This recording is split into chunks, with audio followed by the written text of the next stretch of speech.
Okay, so we're back at the Redbird kitchen. Today we're going to talk about cooking up some boneless, skinless breasts.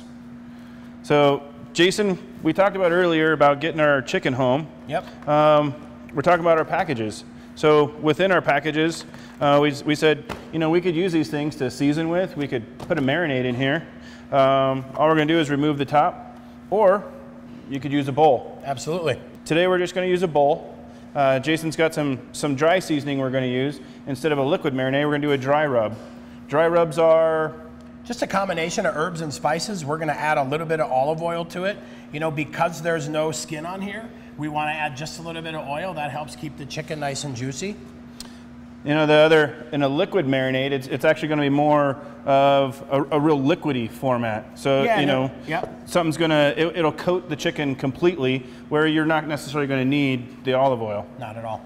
But either way, whether you use a bowl, whether you use the trays, it's all there for you.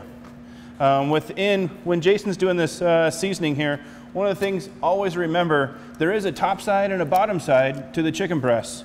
As he's, let's see, getting some oil on here. So if you can see, this is the top side, or what we call the skin side to the breast.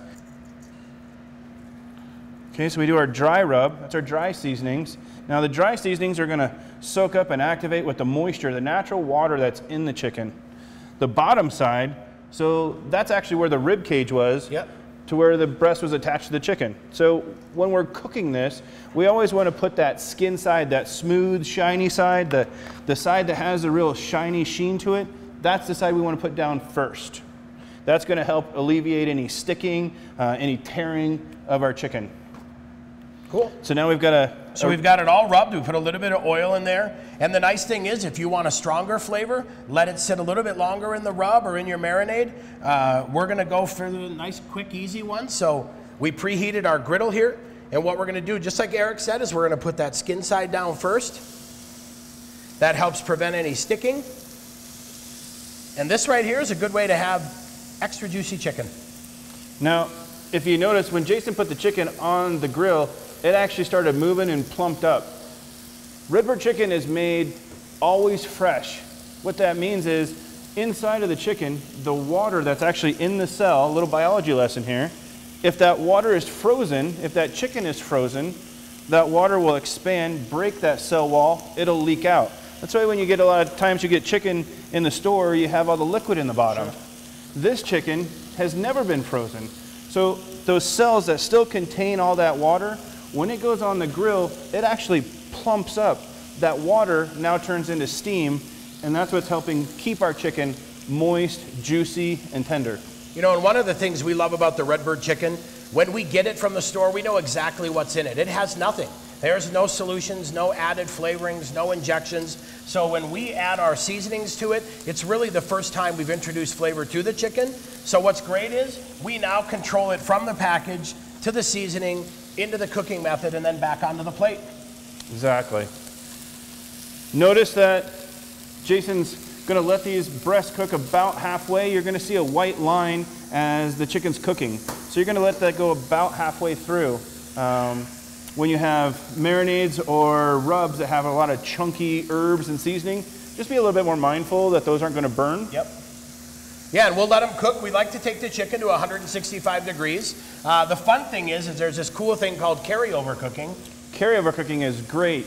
It's actually what the chefs use in the restaurants. So our ideal temperature when it's completely finished is 165 degrees. We can use a temperature probe and do an internal temperature, and we can actually take that chicken off at about 162 degrees because it has enough heat and energy inside of the chicken that when I bring it out and I put it on my plate and carries over. I'm going to finish, maybe my vegetables. I'm going to, my household, I'm going to say, hey kids, everybody round up, let's get our hands washed. Yep. By the time all that happens, that chicken will now be at 165 degrees. Or more. Depending how much it cooks. Very true. Absolutely. So as the chicken here is cooking, we're going to show you, so this is what the exact same product, these are the same herbs and seasonings that we used. We cooked these a little bit earlier. So now you have wonderful chicken breasts. As you can see from both the raw and the cooked, they're basically the exact same size. Yeah, we didn't have any shrink. A lot of times I think when they have all those additives, it causes a lot of it to purge out of the chicken and you lose a lot of weight. So So, you know, say I get a good deal on chicken and I have some extra to cook. Easy to freeze, easy to cut into strips? It is easy to freeze. The difference with refreezing or freezing Redbird chicken to begin with, this chicken has never been frozen at all.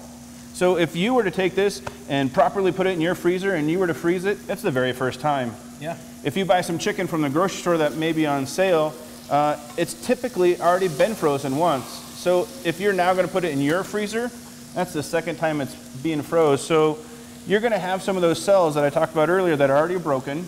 You're going to put it back in your freezer, and then when you pull it out again, you're going to have some more loss. It's not going to be the same size as when you started. Well, it's not going to taste the same either. Exactly. That's where that dry chicken really comes from.